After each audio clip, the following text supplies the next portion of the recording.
Tahimik na pinagmasdan ni Cassandra ang kasal ni Nico, kasama ang kanyang pinsan na ngayon ay nakangiti sa lahat ng tao at tila masaya na kasal na ang mga ito. Malamig ang tingin niya at hindi niya alam kung bakit mas lalo lang kumulo ang dugo niya. Cassandra, tawag ni Lucian na nasa likod niya. Hindi tayo pwedeng magtagal dito.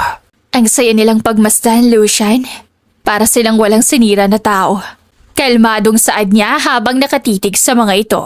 Huminga ng malalim ang binata at hinawakan ng siko niya. Tara na, Cassandra. Tinitigan niya ang masayang mukha ni Nico at nakita niya kung gaano ito kasaya ng halika ng pinsan niya. Mabilis silang umalis roon dahil hindi sila pwedeng magtagal. Nang makasakay siya ng kotse ay natulala siya at naisip ang kanyang ama na sigurado siyang nag-aalala sa kanya. Huminga siya ng malalim at napatingin sa kanyang kamay dahil sa panginginig nito dahil sa galit at buot. Di ko akalain na yun pa ang maabutan ko sa pagbabalik ko, Lucian. Di ko alam kung anong mararamdaman ko lalo na't parang wala lang sa kanila ang pagkawala ko at ang pagkamatay ng assistant ko. Sabi niya, wala silang balita tungkol sa'yo at wala rin silang nahanap na bangkay mo pero naniniwala silang wala ka na, Cassandra. Anong gagawin mo ngayon? Hininto ni Lucian ang kotse sa malaking mansyon. Gaganti ako sa kanila at sa lahat ng ginawa nila sa akin. Galit niyang sabi. Napatango si Lucian at tinignan siya. Tutulungan kita. Ito na ang kanyang buhay nang makalabas siya ng ospital 5 taon na ang nakalipas. Nasunog ang kalahati ng kanyang muka at sa tulong ni Lucian, isang kilalang may-ari ng ospital at doktor. Ito ang tumulong sa kanyang makarecover. Magmula noon ay nanatili siya sa tabi nito at nagkaroon sila ng pagkakaintindihan tungkol sa kanilang mga plano sa isa't isa. Darito na pala kayong dalawa. Saad ni Tessa, ang kasambahay. Ngumiti siya at yumakap sa matandang babae. Nanay, naganda po ba kayo ng pagkain? Aba, oo naman. Paborito niyong dalawa ang mga yun. Tinignan nito si Lucian. Wala ka bang duty, iho? Meron po, Nay. Sinamahan ko lang si Cassandra sa labas at aalis na rin ako pagkatapos kong kumain. Sagot ni Lucian. Magmula lang manirahan siya rito sa bahay ni Lucian ay naging malapit na rin siya sa mga taong nandito. Siya rin ang tumutulong sa tuwing may inaasikaso ang binata. Kilala man bilang anak ng mayamang business tycoon, natutunan niya sa kanyang namayapang ina ang paggawa sa gawaing bahay at ang pagiging independent. Alam kong mahirap pa rin tanggapin na hindi ka na kinikilala ng lahat. Pero Cassandra, saad ni Tessa, huwag po sanang kalimutan na narito lang kami sa tabi mo. Hindi ka namin iiwan. Maliwanag. Natawa siya at napatango. Alam ko naman po yan ay Tessa. 5 taon na rin po tayong magkasama at nagpapasalamat din po ako sa inyo ni Lucian. Mabait kasi itong alaga ko si Lucian. Napansin ka niya agad. Natatawang sagot ni Tessa. Sigurado akong nagandahan yan sa'yo. Nanlaki ang mga mata niya at napasingha. Aminin niyang gwapong doktor si Lucian at maraming nagkakagustong babae rito. Ngunit hindi niya makalimutan na ang binata ang unang nakakita sa kanya sa kotse niya. Ngumuso siya at napailing na lang dahil abala na ang binata sa pagbabasa ng mga medical papers. Anong plano mo pala? Tanong ni Tessa. Hindi ko pa po alam, Nay. Ang tanging gusto ko lang po muna, pagmasdan sila at mag-isip ng tamang gawin. Pagsisinungaling niya. Gusto ko pong bumalik kapag maayos na ang lahat. Napatango ang matandang babae. Basta, manghingi ka lang ng tulong kay Lucian at papaboran ka ng alaga ko sa lahat. Alis na po ako, Nay. Singit ni Lucian at tinignan siya. Huwag kang lalabas na ikaw lang ang mag-isa. Sayang ang pagtatago mo kung makikita ka nila agad. Thanks sa concern mo. Nakangising saad niya. Sa loob ng maraming taon ay nakita niya kung gaano kagaling si Lucian sa lahat ng bagay. At nalaman rin niya na ang hospital kung saan ito naglilid sa buong Pilipinas. Napangiti siya at kumaway sa binata, nakakaalis lang ng kotse. Nay, may extra cellphone po si Lucian, di ba? Tanong niya nang makapasok sa loob. Oo, iha. Tumigil sa paghuhugas ang matandang babae. Tingnan mo na lang dun sa kwarto niya, ha? Pumayag naman siyang pumasok ka roon. Ngumiti siya at marahang naglakad patungo sa itaas. Napawi lang ang ngiti niya nang maalala ang nakita niya kanina lang. Malamig niyang tiningnan ang cellphone na hawak niya habang iniisip kung sino ang una niyang tatawagan. Marami siyang koneksyon sa kahit na sino at marami siyang pwedeng hingian ng tulong pero sa ngayon, kailangan niya ng mapagkakatiwalaan. Hello, Shane? Tawag niya sa kanyang kapatid. Who's this? Oh my gosh! Napasinghap si Shane sa kabilang linya. Cassandra? Napangiti siya. Magkita tayo. Ibibigay ko ang address. Buhay ka? Paano? Nanatili siyang nakasuot ng sombrero habang nakatingin sa kanyang kapatid na hawak ang dalawa niyang kamay. Alam niyang matagal na silang hindi nagkikita, ngunit wala siyang ibang mapagkakatiwalaan kung hindi si Shane lang. Mahabang kwento. Sagot niya. Kamusta ka? Si Daddy. Bumuntong hininga ang kanyang kapatid at umayos ng pagkakaupo. Alam kong alam mo na rin ang mga balita tungkol kay Nico at sa pinsan natin. Wala akong pakialam sa kanilang dalawa, Shane. Ang tanging gusto ko lang malaman, kung maayos ba ang lahat. Si Daddy, saad niya. Kasama niya si Tita Veronica sa lahat ng negosyo magmula nang mawala ka. Ate, hindi ko alam na bigla silang naging close at nalaman ko na lang na naging magka-business partner na pala silang dalawa. Saad ni Shane. Natigilan siya dahil kilala niya ang kanyang Tita Veronica.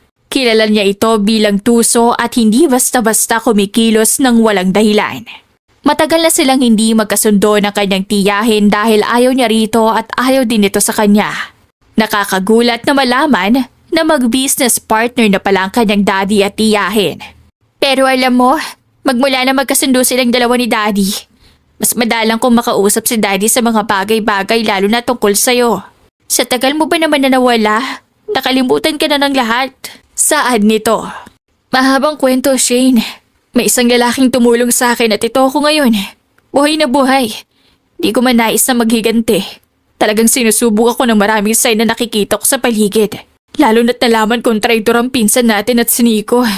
Saad niya at napailing. Anong plano mo? Kailan kita ulit makikita? Tanong nito. Ngumiti siya. Nag-iisip pa ako ng plano pero sa ngayon, ayoko madamay ka. At mas lalong ayoko masaktan ka, Shane. Ate, bulalas nito. Kapatid mo ko at kahit ano gagawin ko para sa'yo. Nangako tayo sa isa't isa noon kaya hindi kita iiwan ngayon. Kinabukasan ay naging abala siya sa pagsilip ng kanilang kumpanya habang nakasuot siya ng itim na jacket, isang eyeglasses at isang itim na sombrero. Nakita niya ang pagbabago ng kanilang kumpanya at nakita niyang mas dumami ang empleyado kumpara noon o baka dahil abala lang siya sa pag-aasikaso sa modeling career niya. Good morning, Miss Miss Veronica. Veronica. Umalingaw-ngaw ang sabay-sabay na boses ng mga empleyado. Napatingin siya roon at nakita niya ang kanyang tiyahin na naglalakad kasama ang ilang bisita sa kanilang kumpanya. Umupo siya ng maayos at pinagmasta ng mga board of directors na dating nagtitiwala sa kanyang ina. Huminga siya ng malalim matagad na napalingon sa unahan niya nang makita si Lucian. Nandito ka lang pala. Saad nito. Anong ginagawa mo rito? Tanong niya at nag-iwas ng tingin. Gusto mo ba talagang masira ang mga plano mo, Cassandra? Akala ko ba nag-iingat ka? Tanong ni Lucian. Bakit ka nandito? Gusto ko lang makita ang kumpanya ni Daddy. Nagbabakasakali ako nandito siya para makausap ko. Kaso wala. Sagot niya. Umupo si Lucian sa tapat niya at pinakatitigan siya. Sa susunod magsabi ka sa akin na aalis ka at sasamahan kita. Wala ka sa bahay kaya naman pumunta ako rito. Sa buong 5 taon, tanging si Lucian lang ang nakitaan niya ng pagmamalasakit at pag-aalaga sa kanya. Minsan hindi niya na rin alam kung anong ginawa niya noon sa buhay niya para makatanggap ng ganitong pag-aalaga. Minsan din iniisip niyang suklian na lang din ang lahat ng binibigay nito sa kanya. Ang sungit niya si Miss Veronica. Kung ako papipiliin mas okay pa si Miss Cassandra kaysa sa kanya. Diyos ko, akala mo naman siya na ang may-ari ng kumpanya. Saad ng isang babaeng empleyado. Agree ako yan. Di ko nga alam kung bakit siya pa nga ang pumalit imbes na yung kapatid na lang ni Miss Cassandra. Mas okay siguro yon. Sagot ng babaeng empleyado. Natigilan siya at tapatingin kay Lucia na nakatingin sa kanya. Agad siyang tumayo dahil nakaisip na siya ng paraan para makapaghiganti sa kanyang tiyahin. Ngunit habang palabas siya ng kumpanya, nakita niya si Nico. Natigilan siya lalo na't kasama nito ang pinsan niya at masayang nagtatawanan ng dalawa. Nico? Bulalas niya May diin ang pagkakabanggit ng pangalan ng dating nobyo. Bago pa man siya mabangga ng mga ito, ay isang matigas na braso ang yumapos sa kanyang baywang dahilan para mapatras siya at mapatingin sa dalawang taong kinamumuhian niya dahil sa pagtataksil ng mga ito. Hindi pa rin siya makapaniwala na sabay-sabay niyang makikita ang mga taong ito sa isang araw lang. Maghihiganti ako sa masakit na paraan at sa hindi nila inaasahan. Saad niya. Are you sure? Tanong ni Lucian. Tumango siya at nangilid ang luha sa mga mata. Ipaparamdam ko sa kanila ang paghihirap ko noon, Lucian. Hindi ko sila titigilan hanggat hindi nila nalalaman na buhay ako. Susuportahan kita. Sagot nito. Nagkatinginan silang dalawa bago sila lumabas at sumakay sa kotse ng binata. Mabilis niyang tinawagan si Shane at sinabi niya ang plano niya upang magpakilala sa ibang pangalan. At bilang maging misteryosong babae sa likod ng misteryosong pagkatao. Kas ibarang ipakilala mo sa kanilang lahat, Shane. Ako ang magiging mata sa loob ng fashion circle at mata sa kumpanya. Gusto kong bilhin ng mga critical suppliers, logistics partners, at PR firms ng Imperial Group. Saad niya. Ate, sigurado ka ba? Tanong nito. Sinabi mo sa akin na si Tita Veronica na namamahala sa kumpanya, di ba? Bibilhin ko sa kanya yon ng pabalik, Shane. Ako ang magmamana ng negosyo natin at ito ang ganti ko. Sagot niya. Tatawagan ko ang manager ko. Paano si Daddy? Tanong nito sa kabilang linya. Hindi niyo malalaman ang lahat ng ito, Shane. Ang target ko si Tita Veronica. Si Nico at ang pinsan nating dalawa. Mariing sabi niya. Hindi nakasagot ang kapatid niya. Kaya mabilis niyang binaba ang tawag bago siya bumaba ng kotse. At dire-diretso ang pasok sa mansyon ni Lucian habang nakikipagayos sa manager niyang nagulat nang tumawag siya. Ilang araw ang nakalipas ay naging abala si Cassandra sa kanyang plano sa paghihiganti sa mga taong nagtraidor sa kanya. Hindi na pa alam kung sino ang may pakana ng pagsabog ngunit malalaman din niya iyon pagdating ng panahon. Kilala ka na bilang Cass Ibarra. Saad ni Shane. Nagulat si Tita Veronica dahil may businesswoman daw na kayang higitan ng pera sa kumpanya. Talagang inubos mo ang milyon mong savings, ate. Mababawi ko rin ang lahat ng yun, Shane. Magtiwala ka sa akin. Sagot niya. Pumalik ka na nga talaga. Nakangising sabi nito. Nang mabili niya ang mga gusto niya ay hindi siya nagpakita sa mga ito dahil gusto niyang supresahin ang mga ito sa mga susunod na araw. Pagkatapos nilang mag-usap ng kanyang kapatid, ay agad na siyang umalis at pumasok ng palihim sa kumpanya. Gumala siya sa buong building at tapatango dahil abala ang lahat. Abala ang iba sa paggawa ng magazine, photoshoots at iba pa. Tapos na mga modelo. Sabi ng isang photographer. Pero mas maganda talaga kung nandito si Cassandra. Hindi ako mahihirapan. Namiss mo na rin siya, Chad? Tanong ng makeup artist. Kanya ang kumpanya na ito at siya na rin ang mukha ng kumpanya. Sabi ni Chad habang nakaupo. Isa pa, lahat ng narito sa kumpanya, puro artista at modelo. Dahil malaki-laki ang kinikita ng kumpanya, dahil malaki ang koneksyon ni Cassandra. Napangiti siya dahil ang dalawang ito ang nakasama niya sa bawat fashion show. Ang kumpanya nila ay isang malaking luxury brand ng mga alahas at nagkakahalaga ng milyon ang kinikita sa buwan-buwan at kung minsan pa isang linggo lang. Okay, next tayo. Sabi ni Chad. Nandyan si Rachel. Oo, siya magsusuot ng diamond necklace. Walang ganang sabi ng babae. Napatingin siya sa gilid nang makita ang pinsan niyang si Rachel. Kasama ang makeup artist nito at isang hairstylist. Nagtagis ang panga niya nang makitang suot nito ang kanilang brand lalo na ang koleksyon niya. Umatras siya at pinagmasdan ng pinsan niyang masayang nakikipagtawanan sa mga modelo sa loob. Blooming mo ah. Sabi ni Chad. Ganyan ba kapag bagong kasal sa inagaw na lalaki? Chad! Saway ng makeup artist niya. Natawa si Chad. Simulan na natin ang photoshoot. May problema ka ba sa akin, Chad? Tanong ni Rachel. Ngumiti ang baklang photographer. Wala naman. By the way, si Cassandra ang may-ari ng diamond na yan. Kaya pakiingatan. Ha? Nanatili siyang nakatayo roon at pinagmamasdan ng diamond necklace na siya mismo ang gumawa at nagdisenyo. Huminga siya ng malalim at tinignan ang baso ng kape na nasa lamesa kaya napangisi siya. Pagkatapos ng photoshoot, ay agad siyang lumapit at doon nakita niyang abala si Rachel. Ay, natapos na rin, sabi ni Chad. Teka, Nasaan yung kape ko? Mabilis niyang tinapon kay Rachel ang kape sa diamond necklace na nasa lalagyan at napangisi siya. Mabilis siyang umalis doon at narinig niya agad ang sigawan at ang singhapan dahil sa nabasa at nasirang diamond necklace. Habang palabas siya ay nakita niya si Nico kaya inayos niyang mask niya at salamin. Hi! Bati niya at tinignan nito. Sorry, do I know you? Tanong ni Nico at tinignan siya mula ulo hanggang pababa. Ngumisi siya sa kabila ng mask na nakaharang sa kanya. Dahan-dahan niyang tinanggal ang mask niya at tinignan si Nico. Mula sa nakakunot ang noo ay nakita niya ang gulat itong napatingin sa kanya. Cassandra? Gulat na tawag nito. Ha? Sinong Cassandra? Pagsisinungaling niya. Alam mo, pan mo ko. I love your strategies pagdating sa negosyo. Ikaw si Cassandra? Sabi nito at gulat na nakatingin sa kanya. Natawa siya. Sir, ngayon lang tayo nagkita. Huminto lang ako kasi nakita kita. Anyways, bye. Mabilis siyang naglakad paalis at natawa dahil alam niya kakalat ang balita at paniniwalain niyang baliw si Nico.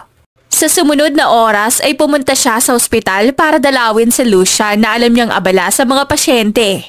Nang makarating siya sa loob ay natigilan siya nang makita ang binata na may kausap na babae. May dala iyon na isang paper bag. Kumain na sila. Humigpit ang hawak niya sa paper bag na dala niya, lalo nang makita niyang nakangisi si Lucian sa kausap nitong babae. Hindi niya alam kung bakit nakaramdam siya ng kakaibang emosyon sa puso niya. Pakiramdam niya ay selos ang nararamdaman niya pero para saan naman? Oh, nandito pala siya. Saad ng babaeng nurse. Doc, napasinghap siya nang magkatinginan sila ni Lucia na natigilan nang makita siya. Mabilis niyang tinago ang paper bag at tinayos ang face mask na suot niya. Lumapit sa kanya ang binata ngunit umatras siya at awkward na natawa. Busy ka pala. Dapat next time na ako pumunta. Saad nito. Hindi ako busy, Cassandra. Sagot nito at napatingin sa paper bag na nasa likod niya. Ano yun? Food. Nakangising sabi niya. Para sa akin sana. Nagkatinginan silang dalawa at nagulat siya nang hawakan ito ang kamay niya at saka sila naglakad ng magkasama. Kahit tinawag ito ng babaeng nurse ay hindi man lang ito lumingon kaya napasinghap siya. Marahan siya nitong inalalayan papasok sa opisina kaya tinanggal niya ang mask, salamin at sombrero niya. Bakit mo ko dinala dito? Tanong niya. Kumain tayo. Kinuha nito ang paper bag. Saan ka ba galing? Lucian, hindi mo kailangan pilitin kung busog ka na. Nagsabay naman na kayo siguro nung nurse kanina. Hindi pa ako kumakain, Cassandra.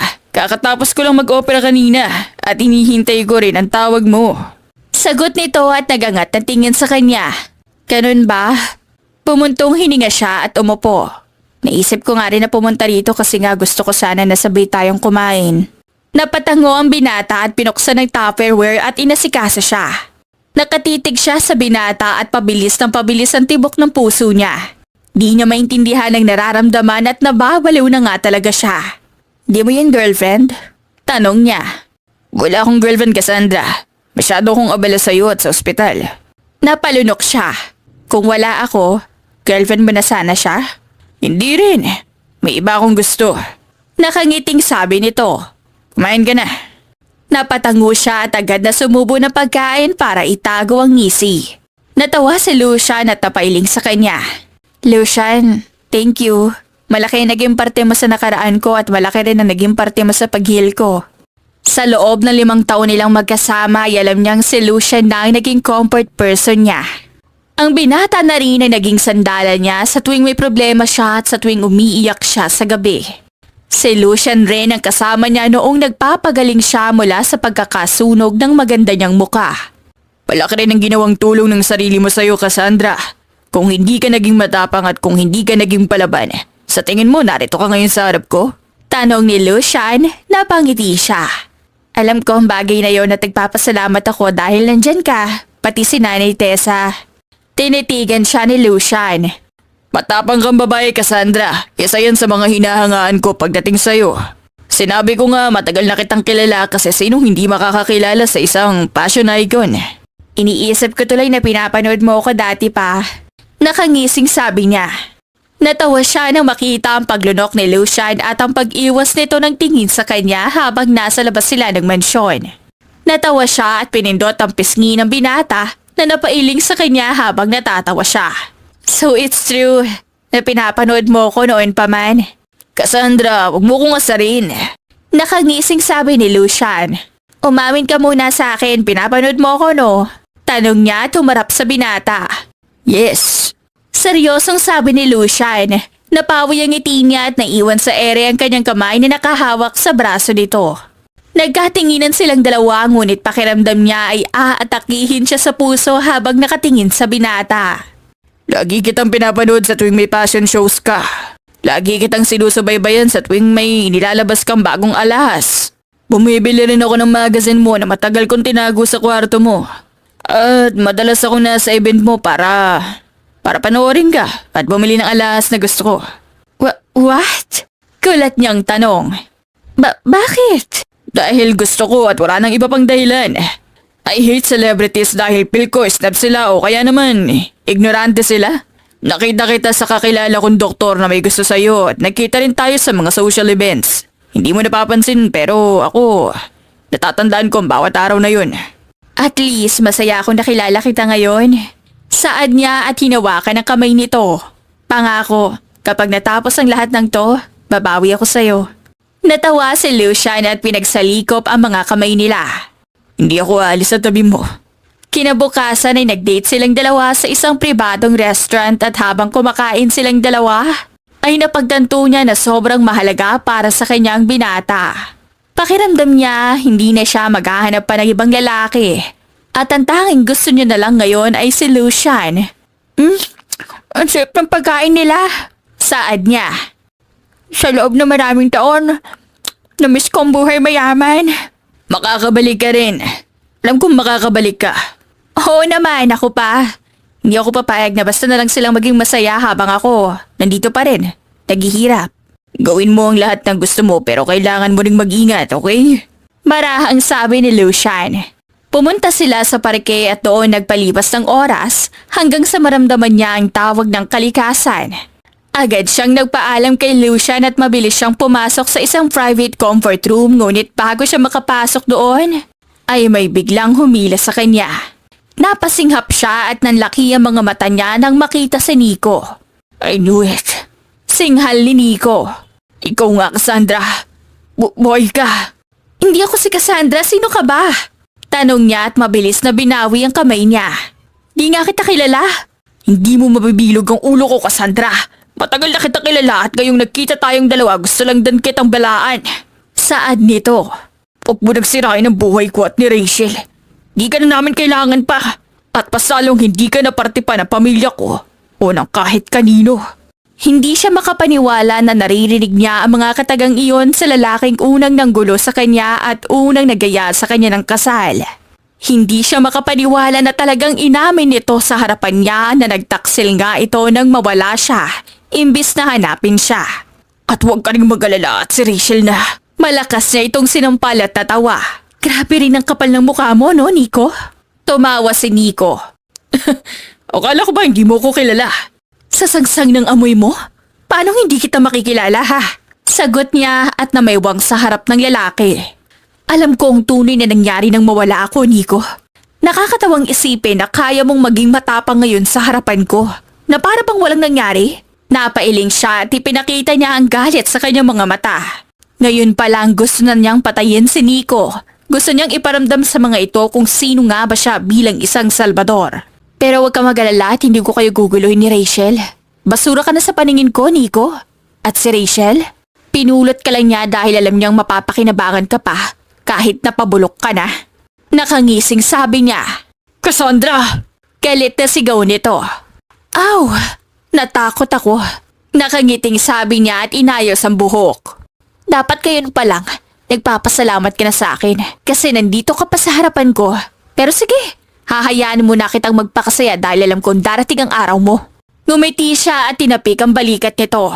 Umalis siya at hinayaan na hindi makapagsalita si Nico dahilan para matawa siya at mapailing bago niya tinawag si Lucia na hinihintay siya. Tapos na ang commercial shoot mo, ate. Ine-edit na rin ni Chad at tuwang-tuwa siya dahil nagbalik ka na. Nagkakagulo ngayon dahil inaakala ng lahat nababaliw na si Nico dahil pinagkakalat niya na nakita ka niya at nakausap. Ngayong gabi rin nilalabas yon kaya susunduin kita dito kasama si Lucian. Hindi niya alam kung matatawa ba siya o maaawa sa lalaki. Pero isa lang din nagsigurado niya. Ngayon ang pagbabalik niya at sisiguraduhin niya na hindi ito makakalimutan ng kahit na sino na pupunta sa event na pinaghandaan niya. Gusto niyang makilala ng lahat kung sino nga ba talaga si Cass Ibarra. Excited silang makita kung sino ba talaga si Cass Ibarra. Nabili mo na ang halos kalahati ng kumpanya, ate. Saad ni Shane. Pero hindi pa ako tapos, Shane. Ha? Hindi ba yun lang naman ang gusto mo? Tanong nito habang hinahaplos ang buhok niyang nakaayos na. Gusto kong hanapin mo ang sekreto ni Rachel. At ipakalat mo sa pamamagitan ng mga journalist na kilala ko. Si Tita Veronica naman, hanapan mo siya ng butas. O kaya, hanapin mo si Lieutenant Marvin. Siyang magsasabi sa iyo ng nangyari sa akin nang sumabog ang kotse ko. Pag-amin niya, nakita niya ang gulat sa mga mata ni Shane ngunit wala na rin siyang oras pa. Hinawakan niya ang kamay ng kapatid at tumango. Nang tawagin na sila ni Chad ay mabilis silang sumakay sa kotse at agad ring pumunta sa Okada kung saan niya gaganapin ang malaking pasabog upang magpakilala. Nandito na tayo, sabi ni Chad. Excited ako makita ka nila. Ngumisi siya. Thanks guys. Pumasok siya sa loob at dumaan sa likod para sakto sa hagdan na ginawa para sa kanya ng event organizer. Pinalabas ang commercial na ginawa para sa kanya at nakita niya mula sa kanyang kinatatayuan ng gulat sa mga mata nilang lahat. Ang iba ay napatayo pa at ang iba naman ay naglabas ng kanika nilang cellphone. Let us all welcome ang babae sa likod ni Cass Ibarra! Tumugtog ang musika kaya napangisi siya. Miss Cassandra Salvador! Umakyat siya sa hagdan suot ang kanyang gold dress na pinagawa niya pa sa ibang bansa. Lahat ng tao ay napanganga nang makita siya na nagdala ng kilabot sa kanya dahil sa unang pagkakataon na silayan niya ang kanyang ama. Lumakad siya ng dahan-dahan at mula sa gilid nakita niya ang tita Veronica niya at si Rachel na ngayon ay hindi makapaniwala na nandito siya at naglalakad. Magandang gabi sa inyong lahat. Ako nga. Bumalik ako upang kunin ang lahat ng nawala sa akin at kunin ang karapatan ko bilang anak ng CEO ng aming jewelry brand. Nakagising sabi niya. Kasama ang aking partner na si Dr. Lucian Vargas. Ako'y muling nagbabalik showbiz. Punong-puno ng media ang bawat kanto ng kanyang event. Napangiti siya dahil ito ang reaksyon na inaabangan niya lalo na nang makitang hindi mapakali ang kanyang tiyahin na alam niya ang dahilan. Bumagsak ang sales ng kumpanya dahil binili ng mga tao ang produkto ng kalabang brand na siya ring may pakana. Ngayon kalahati na ng mga tao ang nagtitiwala sa tinatayo niyang kumpanya. Cassandra, anak ko. Bulalas ni Reynando ang kanyang ama. Dad, nakangiting tawag niya at agad na nangilid ang luha sa mga mata niya. Goodness, you're back. Akala ko. Buhay po ako. Namiss ko po kayo, Daddy. Namiss ko pong umuwi sa mansyon. Humiwalay ang kanyang ama at nagkatiginan silang dalawa bago niya naramdaman ang paglapit ni Veronica sa kanya. Cassandra! Tawag nito at napalunok. Hindi ka ba makapaniwala na buhay ka?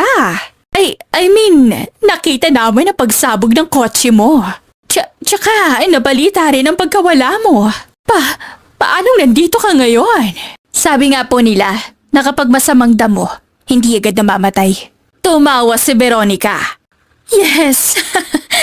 Nakalimutan ko na nasa dugo natin ang pagiging matapang. I'm so happy na nandito ka. Me too. Sabad ni Rachel na may peking ngiti para makita ng media. I mean, ang tagal mong nawala tapos... Tinignan nito si Lucia na nasa kabilang lamesa. Nakaharap ka pa ng lalaking mayaman. He saved you, huh?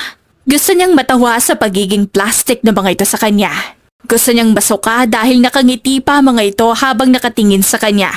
Huminga siya ng malalim at nakita ang kapatid na nakangisi habang kasama nito ang boyfriend na engineer. Babalik ulit ako sa mansyon at doon ulit titira. Saad niya. Sure. Saad ni Veronica. Ang mansyon naman na iyon ay para sa'yo. May mga kailangan ka ba bukod doon? Natawa siya at pinigilan ang sarili. Wala naman. Busy ako sa mga negosyo ko. At sa kakahanap kung sino nagpasabog ng sasakyan ko. Nakita niya kung paano natigilan si Rachel at napahawak ito sa braso ni Nico. Ngumisi siya at agad na tiningnan ang kanyang ama na hinaplos ang kanyang likod. Masaya kami na nandito ka. Nagkagulong lahat ng tao dahil nakita ka nila ulit. Sino mag-aakala na ang isang fashion icon at kilalang maraming koneksyon? Buhay pa pala. Saad ni Rachel nang maupo sila sa lamesa. Mabuti kasi akong tao, Rachel. Try mo maging mabuting tao, baka sakaling swertehin ka rin katulad ko. Saad niya. I've been very nice nang mawala ka, Cassandra. Ako ang tumulong kay Nico na makabangon ulit nang mawala ka. Kahit si Mami, siya ang tumulong sa daddy mo sa negosyo. Natatawang saad nito. Ang laking puwang nang mawala ka. Huwag kang mag-alala. At ang puwang na yon, pupunan ko para sa'yo. Pero mag-ingat ka ha. Dahil kapag napunan ko ang puwang na yon, baka mawala ka. Cassandra! Saway ni Nico. Natawa siya at tiningnan si Lucian na nagtaas ang kilay sa kanya kaya napanguso siya at kumain na lang para matikom niya ang bibig niya. Makalipas ang napakaraming araw ay talagang nagbalik na si Cassandra. At hindi na muling sikreto ang kanyang pagtatago. Magmula nang makita siyang muli ng mga tao ay siya na ulit ang naging laman ng bawat balita at magazine. Swerte po ako at nakita ko ni Lucian. Siya ang tumulong sa akin at nang magising ako. Siya rin yung nadatnan ko sa tabi ko. Hindi na ako pinabayaan, Dad. Nakangiting kwento niya. Mabuti naman at may nag-alaga sa'yo. At tagal ko hinahanap ka. Halos balik na rin ko ang Pilipinas para lang mahanap ka. Takot na takot ako na makita ko ang kotse mo sa balita at hindi ko alam ang gagawin ko. Saad nito, pumuntong hininga siya. Hanggang ngayon, dala-dala ko pa rin ang trauma ng nakaraan na kahit makatulog ako. Naalala ko, lalo na't nawala sa akin si Alvin. At sinisisi ko ang sarili ko ron, Dad. Sa nakalipas na araw ay tinuloy nga niya ang pagtira sa mansyon kung nasaan ang kanyang ama. Ngunit tinuloy niya pa rin ang plano niya para sa paghihigante. Hindi na kinalimutan kung ano nga ba ang naging dahilan para magbalik siya. Hindi rin ako makapaniwala na ikaw ang kalapan ng kumpanya. Pati ba sa pagsira ng alahas ay ikaw? Hindi mo masisisi ang galit ko, Dad. Lalo na't alam kong nasa paligid ko lang. Yung may gawa ng pagsabog ng kotse ko. Ilang taon akong nanahimik at ilang taon ko rin kinimkim ang bagay na to. Kaya hindi ko rin palalampasin. Naiintindihan kita, anak. Sagot nito. Ngumiti siya. Alam ko magagalit ka sa gagawin ko pero buo na rin ang desisyon ko para rito, Dad. Ayoko na rin pag-usapan ng tungkol dito lalo na't pinalnampas siya ko. Sa sumunod na araw ay agad niyang inasikaso ang kanyang sinimulan. At iyon ay ang sirain ang kumpanya ni Nico. Wala na rin siyang konsensya at kung mayroon man, para iyon sa kanyang ama. Anong ginagawa mo rito? Tanong ni Nico nang harangin siya nito sa gitna ng lobby. Gusto ko lang makita kung maayos pa ba ang kumpanya mo pagkatapos ng maraming taon. Pinagmasdan niya ang kisame ng lobby. Galing ba to sa pera ni Rachel? Ano bang sinasabi mo? Galit na tanong nito. Napagtanto ko kung bakit nagmamadali kang pakasalan ako noon. Dahil sa pera. At koneksyon, di ba? Pero dahil gusto ka ni Rachel noon at ayoko makasal ng maaga dahil tinanggihan kita, bumalik ka sa pinsan ko at ginawa mong gusto mo. Natatawang sabi niya. How cheap. Pwede bang manahimik ka? Singhal nito. Napangisi siya dahil nakikita niya mga dumadaan na empleyado na nakatingin sa kanilang dalawa. Alam niyang ganito ang mangyayari pero gusto niyang sirain ito sa lahat ng maraming tao. Hindi mo makuha sa akin ang lahat ng gusto mo, kaya si Rachel ang inuto mo, di ba, Nico? Imbis na maawa ako sa'yo noon, natatawa na lang din ako sa kung paano mo pinilit si Rachel na pakasalan ka na. I know, you don't love her. Nakangising sabi niya. Shut up, Cassandra! Sigaw ni Nico. Bakit ka sumisigaw? Ibig bang sabihin totoo? Natatawang tanong niya. Bago pa siya makasagot ay naramdaman niya ang pagdiin ng kuko ni Rachel sa braso niya dahilan para mapasingap siya. Nakita niya ang galit ng mga mata ng kanyang pinsan na ngayon ay nakatingin sa kanya. Anong ginagawa mo at bakit kausap mong asawa ko ha? Wala naman. Sinabi ko lang ang mga bagay na dapat niyang pakatandaan, Rachel. Huwag kang mag-alala. Dahil hindi ko siya agawin sa'yo. Dahil sa'yo siya. Ng buong buo. Yes! Akin si Nico. Hindi na ako papayag na basta mo na lang siyang aagawin sa akin, Cassandra. Di ko nga alam kung bakit pa bumalik ka pa kung alam naman namin na hindi ka nakarapat-dapat sa pamilyang to. Sa ating dalawa, ako ang mas may karapatan sa kumpanya na to. Ako ang may-ari nito at ako rin ang bumili ulit. Kaya wag mong sabihin na hindi na dapat pa akong bumalik dahil alam mo, lumapit siya at ngumiti. Mas dapat mong bantayan ang sarili mo at sa Tita Veronica. Mabilis siyang umalis doon at iniwan na nakatulala si Rachel. Agad niyang sinagot ang tawag ni Shane at nakinig sa mga sinabi nito. Okay namang ebidensya, ate. Nakakagulat na nangyayari ang lahat ng ito. At mas nakakagulat na involved si Tita Veronica at si Rachel sa car accident. Singhal ni Shane sa kabilang linya. I mean, bakit? Di ko rin alam, Shane. Isa lang yan sa mga katanungan ko kaya bumalik ako dito. Hindi rin kita masisisi, ate. Biktima ka. At wala pa kami nung mangyari yan sa'yo. Hayaan mo at hindi rin ako titigil na hanapin ng mga ebidensya. Isusunod ko si Nico at si Rachel. Saad nito sa kabilang linya. Ngumiti siya. Kapag natapos na to, bumalik na rin tayo sa dati nating ginagawa. I miss that, ate. Sagot ni Shane. Nang ibaba niya ang tawag ay tinignan niya muna ang kumpanya ni Nico bago niya tinext ang kinuha niyang tao. Para ipadala ang video ni Nico na nakikipagtalik sa ibang babae bago sila ikasal ni Rachel. Ngumisi siya dahil alam niyang noon pa man ay may ugali na ang lalaki at mabuti na lang ay hindi siya pumayag na ikasal dito. Hello, Lishan? Sagot niya sa tawag ng binata. Nasaan ka? Tanong nito. Pauwi na, bakit? Nagtatakang tanong niya. Natahimik ang kabilang linya kaya tiningnan niya ito muli at nangunot ang noo nang makitang hindi pa naman namamatay ang tawag. Umuwi ka na. I miss you. Marahang sabi ni Lucian. Napapreno siya ng mabilis nang marinig ang sinabi ng binata. Bumilis ang tibok ng puso niya sa hindi malaman na dahilan. Napasinghap pa siya at kinagat ang labi dahil sa kakaibang naramdaman. I miss you too. Sagot niya at napangisip bago nagmaneho ng kotse. Pauwi na ako. Nagawa ko na ang pinagagawa mo, ate. Puno ng media ang kumpanya ni Nico dahil sa lumabas na article na ginagamit lang niya mga Salvador kasama ang pamilya niya para makapagpatayo ng malaking kumpanya. Napangiti siya sa binalita ng kanyang kapatid habang nasa mansyon sila at tumiinom ng alak. Hindi siya makapaniwala na unti-unti na niyang nakukuha ang lahat sa kanya. Pakiramdam niya ay nakakahinga na siya ng maayos ngunit alam din niyang hindi pa siya tapos. Naipadala na rin sa kumpanya mo lahat ng gamit mo. Sigurado ka ba talagang sisirain mo ulit ang kumpanya na pinaghirapan niyo ni Mami? Tanong ni Shane. Ngumiti siya. Yes, Shane. Alam kong magagalit si Mami sa akin sa gagawin ko. Pero wala na rin naman akong pamimilian pa. Galit ako at sa lahat na nangyari sa akin. Alam kong higit pa ang resulta ng lahat ng to. Ngayon gusto ko na lang matapos to at nang makapagsimula ulit tayo kasama si Daddy. Napatango ang kapatid niya. Natutuwa ako na nag-matured ka na nang makabalik ka rito, ate. Naiintindihan ko ang galit mo at kagaya mo. Galit din ako sa ginawa nila sa'yo, lalo na't hindi ako makapaniwala. Cassandra! Umalingaw-ngawang malakas sa sigaw ni Rachel. Lihim siyang napangisi dahil sigurado siyang nakarating na rito ang balita. Dahan-dahan siyang tumayo at agad na sumalubong sa kanya ang galit na si Rachel.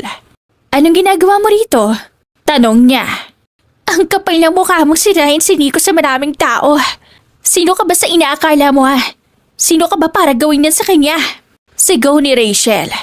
Hindi mo ba nagustuhan ng panibago kong sorpresa sa'yo? Dapat nga nagpapasalamat ka sa akin. Dahil nilayo kita sa maling lalaki, Rachel. Saad niya. Asawa ko si Nico at walang saysay ang mga ipinakalat mo tungkol sa kanya. Ngayon, nagkakagulo ang lahat ng tao dahil iniisip nilang nag-traitor sa'yo si Nico. My goodness, Cassandra. Pagmula nang dumating ka rito at bumalik, wala nang katahimikan ang bahay na to. Ano bang nangyayari sa'yo, ha? Nababaliw ka na ba talaga? Singhal nito. Natawa siya at hindi makapaniwala sa lahat ng sinasabi nito. Napatingin siya sa likod ni Rachel at nakita ang kanyang ama. si Lucian at ang kanyang tiyahin. Narito na rin naman ang lahat, ay bakit hindi niya pa isumbat? Wala ka ba talagang ideya sa kung bakit ko ginagawa ang lahat ng to, Rachel? Wala akong alam. Ang tanging alam ko lang, manggagamit ka. Sinungaling at desperadang babae. Alam mo siguro na namatay si Alvin nang sumabog ang kotse ko, di ba? Alam mo rin kung bakit ako bumalik. Hindi para balikan kayo at makipag-ayos, kung hindi dahil gusto kong ipakita ko ang galit ko. Tinraidor mo ko, Rachel. Kayong dalawa ni Nico, na akala ko mapagkakatiwalaan ko. You both ruined my career. At kayong dalawa ni Tita Veronica? Kayong dalawa ang may kasalanan ng lahat ng ito. Pinagbibintangan mo kami, Cassandra? Wala kaming alam sa kung ano man ang sinasabi mo. Kababalik mo lang, puro gulo na ang dala mo sa bahay na to. Hindi ka pa pwedeng manahimik na lang. Singhal ni Rachel. Manahimik? Ilang taon ako nanahimik na huwag bumalik. Dahil alam kong hindi ko magugustuhan ang sarili kong galit. Naghirap ako ng 5 taon, Rachel. At ang tanging malalaman ko na lang, sinarili niyo ang kumpanya na pinaghirapan ko at ni Mami. Tiningnan niya ang kanyang ama at bakas sa mga mata nito ang pagsasisi ngunit hindi niya iyon kailangan. Tiningnan niya si Rachel na napawi ang galit sa mga mata. 5 taon kong sinisisi ang sarili ko sa pagkamatay ni Alvin pero ano itong nalaman ko? Pinakasalan mo si Nico? Tinraidor mo ako sa pamamagitan ng pag-agaw ng karir ko at ng lalaki sa buhay ko. Pero hindi bale. Swerte pa rin ako dahil hindi ako napunta sa lalaking walang kwenta. Huwag mo kaming pagbibintangan dahil wala kaming... Meron akong ebidensya, Rachel. Sigaw niya na nakapagpatahimik ng lahat. Alam mo sa sarili mo na may kasalanan ka sa akin at kay Alvin. Maging ikaw, Tita Veronica. Alam mo ang ginawa mo. Cassandra! Tawag ng kanyang ama. Don't ask me, Dad. Malalaman mo rin bukas. Matapang niyang tiningnan si Rachel na hindi na makapagsalita. Alam niyong dalawa na may pagkakamali kayo pero mas pinili niyong hindi umamin kahit na may pagkakataon kayong dalawa. Iniwan niyo kung walang pamimilian kaya magtusa kayong dalawa. Ang kapal ng mukha mo! Sigaw ni Rachel at hinablot ang braso niya. Huwag ka sinungaling at huwag mo kaming gawing bitag sa kung ano man ang pinagsasabi mo. Gusto mo ko subukan? Rachel, that's enough! Singhal ni Veronica. Tumawa siya. Makinig ka sa nanay mo. Mabilis siyang umalis doon dahil baka hindi niya mapigilan ang sarili at masabi niya ang lahat ng gusto niyang ilabas. Hinawakan ni Lucia ng kamay niya at mabilis silang lumabas at pumunta sa kotse nito. Bago pa man siya makasakay ay isang mahigpit na yakap mula sa binata ang naramdaman niya. Umahanga ako sa tabang mo, Cassandra. Hayaan mo at matatapos na rin ang lahat ng ito. Babawi ka sa sarili mo pagkatapos nito at hindi ako aalis sa tabi mo. Mahinang sabi ni Lucian habang hinahaplos ang buhok niya. Gusto ko na rin matapos ang lahat ng to, Lucian. Yumakap siya sa binata. Gusto ko na rin magsimula ng bagong buhay kasama ka, si Shane at si Daddy. Humiwalay sila sa isa't isa at napangiti. Hinaplos ni Lucian ang pisngi niya at kauna-unahang pagkakataon ay dumampi ang labi nito sa labi niya. Napapikit siya at tila nawalan na ng pakialam sa paligid nilang dalawa na tanging ang malambot na lang na labi ni Lucian ang nararamdaman niya. Pagkatapos ng lahat ng ito, sa akin ka. Sabi ni Lucian na tiningnan ang mga mata niya. Uuwi ka sa akin, Cassandra. Nahawak ang apelyido ko. Isang malaking lamesa ang nasa malawak na garden ng kanilang bahay. Masyadong maaga para sa kanyang revelasyon pero nagulat siya nang tumawag ang kanyang ama na magkakaroon sila ng isang salo-salo at makapag-usap. Mabuti at nandito na kayong dalawa. Saad ni Reynaldo. Anong meron, Dad? Tanong niya at tiningnan ang mahabang lamesa. Sa mahabang lamesa, napasinghap siya nang makita si Nico kasama ang pamilya nito at si Rachel. Kasama ang kanyang tiyahin na si Veronica at ang ama nito. Hindi niya alam kung anong meron ngunit nasa isip na rin niya ang paglabas ng ebidensya. Umupo ka muna. Saad ni Reynaldo. Bakit po ba kami pinatawag dito, Reynaldo? Anong importante ba ang gusto mong sabihin at kailangan pang patagalin pa? Tanong ng ina ni Nico. Kumiti ang kanyang ama. Nakausap ko si Lieutenant Barbie at nandito siya ngayon tungkol sa kaso ng aking anak na si Cassandra. Nanlaki ang mga mata niya at napatingin sa kanyang ama na ngayon ay seryosong nakatingin sa ina ni Nico. Hindi niya inaasahan na magiging ganito ang ganap sa kanilang dinner at mas lalong hindi siya makapaniwala na ang kanyang ama ang mismong makakaalam sa mga ginagawa niya at ng kakilala niyang pulis. Dad, tawag niya. Anong nangyayari? Gumiti ang kanyang ama. Alam ko ang ginagawa mo, anak. Alam ko rin ang palihimong ginagawa pero gusto ko malaman mismo sa'yo at kay Marvin ang nangyayari. Para saan pa?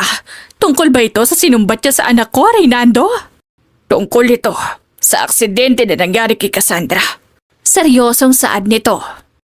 Napasinghap siya ngunit agad ring napangisi dahil alam na alam niya kung kanino ba talaga siya nagmana. Napailing siya at agad na nakita ang pagpasok ni Marvin sa kanilang malawak na garden, dala nito ang isang folder. Pwede bang ipaintindi niyo sa amin na nangyayari? Tanong ng ina ni Nico. Bakit may pulis? Dahil may malaking kasalanan po ang anak mo. Sabat niya. Cassandra, stop it! Sabi ni Rachel. Why would I? Total nandito na rin naman tayong lahat, bakit hindi natin simulan? Kinuha niya ang folder kahit nakabisado naman niya ang lahat ng nalalaman niya. Isa pa, ito na rin ang huling beses na magagawa niya ang bagay na ito. Tanging hustisya lang para kay Alvin ang gusto niya at ngayong gabi niya iyon ibibigay. Bago ako makabalik dito, nasa akin na talaga ang ebidensya ng lahat ng nangyayari at kung sino ang may pakana. Nasa akin na rin ang mga dokumento, legal papers ng kumpanya at ang karir na minsan ang inagaw sa akin. Ngayon, gusto ko malaman yung lahat ng ginawa ni Rachel, Tita Veronica at Nico. Nakangiting sabi niya. Ano bang sinasabi mo, Cassandra? Sinisira mo ang gabi. Nagkaroon ng malaking aksidente ang kotse ko na naging dahilan para mawala ang assistant kong si Alvin. At naging dahilan para masunog ang kalahati ng katawan ko. Ngayon 5 taon akong nawala at nanirahan sa isang lugar kung saan ko nakilala si Lucian. Siya ang lalaking tumulong sa akin para makabalik at isa rin siya sa mga nakakaalam kung ano nga ba ang tunay na nangyari. Saad niya. At ano naman ang magagawa niya sa amin? Tanong ng ina ni Nico. Huwag niyong pakinggan si Cassandra. Sigurado akong gumagawa lang siya ng... Kayong dalawa ang tinuturo ng witness na nagpakilala sa amin at kayong dalawa, kasama sa Nico ang unang lumabas ng party. Sagot niya. Natigilan ang mga magulang ni Nico at napatingin sa lalaking agad na umiling. Mabilis niyang tiningnan ang pamilya ni Nico na nangungunot ang noo. Habang ang tiyahin naman ay napasinghap. Lahat ng panloloko, paggamit sa amin ni Daddy, at lahat ng kalokohan niyo, nasa akin. Akala niyo ba talaga hindi ko malalaman ang lahat ng to? Hawak ko lahat ng ebidensya. Hinagis niya sa gitna ng lamesa ang folder. Hindi totoo yan. Di namin magagawa ang lahat ng sinasabi mo. Sinisiraan mo lang kami, Cassandra. Ginagawa mo lang ito dahil alam mong hindi na maunlad ang karir mo. Alam mong hindi ka nakilala pa ng mga tao kaya kami naman ang sinisiraan mo. Sigaw ni Rachel. Kung talagang sinisiraan kita, matagal ko nang ginawa, Rachel. Masyado nang matagal ang 5 taon para sa inyong tatlo. At masyado nang matagal na nakatago ang ebidensya. Kayong dalawa ang salarin sa pagsabog ng kotse ko. At si Nico naman ang kanyang pamilya ay ginamit ang kumpanya ko para sa sariling interes. Pagsasabi niya ng katotohanan. No, hindi namin matatanggap ang pagsasabi ng kasinungalingan, Cassandra. Buong buhay ko ay inalay ko sa kumpanya. Na siyang naging pagkakamali ko para pagkatiwalaan kayong dalawa. Tumayo ang kanyang ama. Hindi ko kayo mapapatawad, Veronica. Hindi ko kayo mapapatawad sa ginawa niyo sa anak ko. Reynaldo, kilala mo ko, hindi ako gagawa ng ikakagalit mo. Hindi ko alam kung ano bang sinasabi ni Cassandra. Pagtatanggol ni Veronica sa sarili nito. Ang ebidensya na mismo ang lumalapit sa'yo, tita. Hindi pa ba sapat sa'yo, mga yan? Binigyan ka ng pagkakataon para sabihin ang totoo pero mas pinili mong pagtakpan kasama si Rachel. Nagkagulo ang lahat at panay ang pagtanggi na mag-ina sa kasalanan ng mga ito. Maging ang mga paggamit ng mga ito sa kumpanya nila para makuha ng paunti-unti ang pinaghirapan niya ay nilabas niya. Maging ang scandal issue ni Nico ay nilabas niya rin dahil sa galit. Anak ko, pinag-uusapan natin dito. Naging bulag ako noon pero ngayon, nakita at nalaman ko na kayo ang nasa likod ng lahat ng ito. Hindi ko matatanggap kung hindi kayo mananagot. Galit na sabi ng kanyang ama. Tito, Tawag ni Rachel. Kahit magmakaawa pa kayong dalawa, talagang mabubulok kayo sa kulungan. Ito ang gusto ko sa loob ng 5 taon. At kung umaasa kayong kakampihan kayo ni Daddy, nagkakamali kayong dalawa. Nakalimutan niyo yata kung anong ugali ang meron kaming dalawa. Tiningnan niya si Lucian na napatango. Ngumiti siya at nagsimula nang dumating ang mga pulis at mabilis na kinuha ang 3. Ngumiti siya at bumuntong hininga dahil sa wakas, nakuha na niya ang hostisya na matagal nang sinisigaw ng kanyang puso. Ilang buwan ang nakalipas magmula nang makulong ang kanyang tiyahin at si Rachel sa patong-patong na kaso. Gumamit man ang mga ito ng maraming lawyer, ay hindi pa rin niya hinahayaan na manalo ang mga ito. Mami, tapos na po. Nakangiti niyang pinagmasta ng puntod ng ina. Tapos na po ang pinangako ko sa inyong dalawa ni Alvin. Are you proud of me? I'm sure proud sila sa'yo. Sabi ni Lucia na nasa tabi niya. Napangisi siya. Tinis ko ang 5 taon para mahanap kung sino nga ba talaga ang may kasalanan. Ngayon, tapos na. Masaya akong hindi ako sumuko. Sa ilang buwan din ay muli siyang nagsimula sa kanyang bagong kumpanya. Siya na ngayon ang CEO at humahawak ng kanyang koleksyon magmula noong buhay pa ang kanyang ina. At siya na rin mismo ang nag-aasikaso para sa mga dating empleyado. And Mami, natawa siya at inawakan sa braso si Lucian. Ikakasal na rin po ako. Hindi ka po maniniwala pero doktor po ang asawa ko. Akalain mo po na may lalaki pang kaya kong paamuhin na parang kuting. Huwag po kayong mag-alala, ma'am. Dahil aalagaan ko po si Cassandra. Nakangiting sabi ni Lucian at niyakap siya. Hindi nyo na rin po kailangan na mag-alala dyan dahil nasa tamang lalaki na po ang anak nyo. Sa nakalipas na buwan din ay hindi niya inaasahan na ikakasal na nga talaga siya. Siguro nga ito na rin ang oras para matahimik ang buhay niya. Sa loob ng maraming taon na nanirahan siya sa isang lugar na tahimik. Pagmula noon na pagtanto niya na mas maganda ang tahimik na buhay. Maaari nga na modelo pa rin siya at isang sikat na fashion icon. Natutunan niya na ang tahimik na buhay ang magdadala sa kanya sa payapang mundo at buhay kasama si Lucian. Welcome back, CEO! Nakangising bati ni Shane at niyakap siya. Nagbalik ka na talaga? Natawa siya at pinagmasta ng mga empleyado na abala sa kanilang trabaho. Napangiti siya nang mapagtanto na talagang magsisimula siya sa bagong building at mula rito.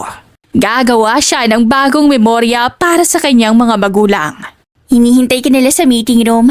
Gusto na nilang makita mga gawa mo, sabi ni Shane. Ngumiti siya at hinawakan ang kamay ng kapatid. Sasama ka sa akin. Tumawa si Shane at tiningnan si Lucian. Sorry, akin muna si ate. Naging abala siya sa kanyang trabaho sa mga sumunod na araw. Kabi-kabila ang press conference niya at kabi-kabila rin ang duty ni Lucian sa ospital. Ngumiti siya nang matapos ang pangalawa at huli niyang photoshoot sa araw na iyon at inabot na nga sila ng gabi. Nandiyan na si Loverboy! Sabi ni Chad. Paano ba yan? Uuwi na ako. Hay nako, ang yabang talaga nitong alaga ko. Sige na, uwi na kayo at mag-enjoy. Nakangising sabi ni Chad.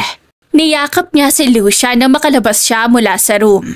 Natawa ang binata at tinalikan ang leeg niya bago ito humiwalay sa kanya. Nagkatinginan silang dalawa bago sila sabay na lumabas at nagtungo sa kotse. Akala ko ba duty mo? Tsaka madaling araw na, baka may trabaho ka pa. Sabi niya. Tapos na ang duty ko. Bukas ng umaga ulit. Gusto kita makita kaya sinundo kita. Saad nito at kinuha ang bulaklak sa backseat. Napasinghap siya at agad na kinuha ang bulaklak sa kamay nito. Napanguso siya at napagtanto na hindi kailanman siya binigo ni Lucian.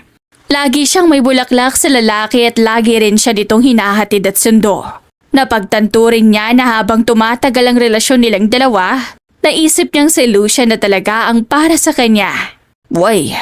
Tanong ni Lucian nang ipark nito ang sasakyan sa basement ng condo building malapit sa kumpanya niya. Wala naman. Masaya lang ako nakasama kita ngayon, Lucian. Masaya lang din ako dahil ikaw ang lalaking nasa tabi ko mula noon hanggang ngayon. Napatingin si Lucian sa kanya at parang may gustong itanong pero pinipigilan. Tahimik ang paligid at tanging tunog ng makina ang maririnig habang unti-unting namamatay ang ilaw ng dashboard. Hindi mo alam kung gaano kahalaga sa akin yung sinabi mo. Napangiti siya at sabay hawak sa kamay ni Lucian. Alam ko, ramdam ko kaya kahit pagod ako, kahit ang dami kong iniisip. Kapag kasama kita parang kaya ko lahat. Tumango si Lucian tsaka hinawakan ang pisngi niya. Salamat. Hindi mo rin alam kung gaano ko kaswerte sa'yo. Salamat din dahil nandyan ka at hindi mo ko pinabayaan. Natawa siya at hinalikan ang labi nito. Naramdaman niya ang pagsagot nito sa halik niya kaya mas lalo lang siyang napangiti. Nang maghiwalay ang mga labi nila ay tsaka niya napagtanto kung gaano kahalaga sa kanya ang mapapangasawa niya. Mahal kita, Lucian. Walang lalaking pwedeng magmahal sa'yo kung hindi ako lang. At wala lang iba pa. Ako lang ang hahawak sa puso mo at ako lang din ang babaeng hahawak sa liig mo. Tumawa si Lucian. Baby, sayo-sayo ko. Walang ibang pwedeng umawak sa akin kung hindi ikaw lang. Pero wala ring lalaki ang pwedeng umagaw sa'yo. Mula sa akin, baka makatikim siya ng mahabang karayom sa ugat. Nagtawanan silang dalawa at sabay na lumabas ng kotse. Magkahawak kamay silang sumakay sa elevator habang hawak niya ang bulaklak na ibinigay nito. Huminga siya ng malalim at pinakatitigan ng singsing na nagsisilbi niyang tanda sa pagmamahalan nila ni Lucian. Kailan ang kasal natin? Gusto ko kaagad sa susunod na linggo. Tanong niya habang palabas sila ng elevator. Ngumisi si Lucian. Ikaw ang masusunod pagdating sa kasal natin, baby. Binuksan nito ang pinto at inalalayan siya. Handa ang wedding organizer sa kung kailan natin balak kasi kasuhin ang kasal. Tiningnan niya si Lucian at malambing na niyakap ang liig nito. Agad niyang naramdaman ang dalawa nitong kamay sa balakang niya papaba sa kanyang pang-upo. Pataas ulit sa kanyang likod dahilan para mapangisi siya. Gusto ko rin ng isang linggong honeymoon. Saad niya, nagtaas ng kilay si Lucian at kinarga siya. Isang buwan ang gusto ko at hindi tayo uuwi hanggat hindi mo dalangan ako. Natawa siya at niyakap na mahigpit si Lucian bago sila pumunta sa kama. Napangiti siya at nangangako siya na hindi niya pababayaan ang pamilya na bubuuin nila ni Lucian. Years later, ilang flash ng kamera ang sumalubong kay Cassandra habang pumapasok siya sa isang fashion runaway bilang VIP guest. Ngumisi siya, suot ang kanyang mamahalin na damit at suot din niya ang kanyang eyeglasses para makaiwas sa flash ng kamera. Napakaganda mo, Cassandra! Sigaw ng ilang fans. Natawa siya ng mahina at kumaway. Thank you. Lumakad siya papasok sa loob at napangisi nang makita ang kanyang ama kasama si Lucian na ngayon ay nakatitig sa kanya. Isang yakap ang binigay niya sa mga ito at nanatili na ang kamay ng asawa niya sa kanyang bewang. Bumati siya sa ilang kakilala at ilang managers ng sikat na agency company. Bakit ka natagalan? Tanong ni Lucian. May tinapos lang akong photoshoot para makapunta na tayo kay Nanay Tessa bukas. Nakangiting sabi niya. Sigurado kung isa tayo ni Kai. Nakangiting sagot ni Lucian, tinutukoy ang kanilang babaeng anak. Ilang taon na ang nakalipas nang ikasal silang dalawa ni Lucian at ilang taon na rin magmula nang manganak siya sa kanilang nag-iisang anak. Magmula nang ikasal silang dalawa, ay bumabalik na ulit siya sa pagiging modelo at napuno ulit ang schedule niya sa nakalipas na taon. Ang kanyang asawa naman na si Lucian ay nanatiling doktor at nagmamay-ari na ngayon ng isang hospital sa ibang lugar. Good evening to all of you! Maraming salamat sa pag-imbita sa akin at maraming salamat sa mga modelo na nandito ngayon. Nakangiting sabi niya. Sa ilang taon na naging mag-asawa sila ni Lucian ay napakarami niyang natutunan ng mga bagay na hindi niya alam noon. Nang maging ina siya ni Kai, ang kanilang anak, ay mas lalo niyang natutunan ng pagkakaroon ng oras sa pamilya. Nagkaroon din siya ng pagkakataon na mamuhay ng tahimik, payapa at walang ginugulong tao. Ang tanging masasabi ko lang sa mga modelo na narito ngayon ay magsikap kayong lahat para maabot ang mga pangarap niyo. Walang imposible sa taong may tiyaga at sipag. Nakangiting pagtatapos niya. Sa loob din ng maraming taon ay hindi na muling nakatapak pa si Nico, Rachel at ang kanyang tiyahin sa mansyon at maging sa kumpanya nila. Naimbenta na rin niya ang kumpanya noon at ginawa nilang factory ng kanilang alahas. Magmula noon, naipatayo na niya ng buo ang isa pa niyang kumpanya at doon sila gumawa ng bagong disenyo at bagong memorya. Bilang regalo, Mamibigay ang aking brand ng kwintas sa mga modelo na nakidalo sa ating fashion runaway. Saad niya. Ngumiti siya sa lahat ng tao at agad siyang inalalayan ni Lucian pababa. Humalik ang asawa niya sa kanyang pisngi habang naglalakad sila. Nagkaroon ng kasiyahan sa loob ng venue at kumain din sila ng sabay-sabay. Masaya siya sa pinili niyang landas at mas lalo siyang masaya dahil nabawi na niya ang dapat na para sa kanya. Pupuntahin namin si Kai. I miss my daughter. Saad niya. Kung gusto mo, bumiyahin na kayo ngayon ni Lucian. Kami na ang bahala rito. Saad ng kanyang ama. Ilang beses nang tumatawag si Kai. Natawa siya at tumalik sa pisngi ng ama. Thanks, Dad. Babawi ako bukas. Bumiyahe nga sila sa gabing iyon para lang makita ang anak. Sa bahay ni Lucia nakatira silang dalawa at doon na rin sila bumuo ng kanilang pamilya kasama si Tessa. At doon na rin nila naisip pang manirahan. Hawak ni Lucia ng kanyang kamay habang tinatahak nila ang pinto ng bahay at napangisi siya ng marinig ang tawag ni Kai. Bakit gising pa ang baby? Tanong niya nang makapasok sa sala. Nanlaki ang mga mata ni Kai. Mami? Tumawa siya nang tumakbo ito papunta sa kanya kaya mabilis niya itong kinarga at hinalika ng pisngi nito. Nagkatinginan silang dalawa ng kanyang anak at napangisi siya dahil kamukhang kamukha ito ni Lucian. Tanging ang mga labi lang niya at ang kutis ng kanyang balatang namanan nito. Daddy, you're here. I miss you po. Bulol na sabi nito at niyakap din ang ama. Where is my pasalubong po? Bumili kami ng paborito mong brownies. Sabi ni Lucian. Nasaan ang kiss ko? Tumili si Kai at tinabot ang pisngi ng ama. Napangiti siya dahil ito ang dahilan kung bakit gusto niyang bumalik sa pagiging modelo. Gusto niyang bigyan ng magandang buhay si Kai at magkaroon din ito ng oportunidad na maging katulad din niya ito. Ayaw niyang matulog dahil nung sinabi ko na uuwi kayo, pumangon siya agad at nakipaglaro sa akin. Kwento ni Tessa. Salamat po, Nanay Tessa. Nakangiting sabi niya. Magpahinga na po kayo at kami narito. Sa loob ng maraming taon ay malaki ang naging pasasalamat niya sa mga taong nakapaligid sa kanya. Gumanda ang buhay niya at nagkaroon siya ng rason para mabuhay at lumaban ulit sa buhay.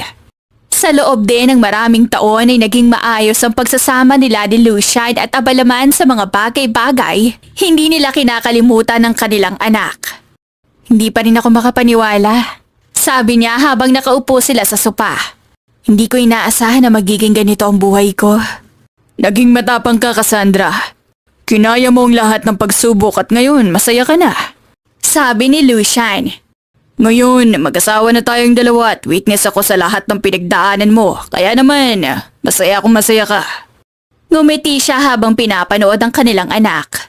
Ang tanging gusto ko lang naman magandang buhay. At ngayon, binigay ni Lord sa akin yun. Tiningnan niya ang asawa. Maraming salamat, babe. Natawa si Lucian at hinalikan ng noo niya dahilan para mapangiti siya. Dahil maging siya, hindi na inaasahan na magiging ganito kaganda at kakulay ang buhay niya. Pagkatapos ng lahat ng naranasan niya, ito ang resulta ng pagiging matapang at palaban niya. Ngumiti siya at sumandal sa balikat ng asawa at pinagmasdan ng kanilang kayamanan, ang kanilang anak na si Kai. Wakas!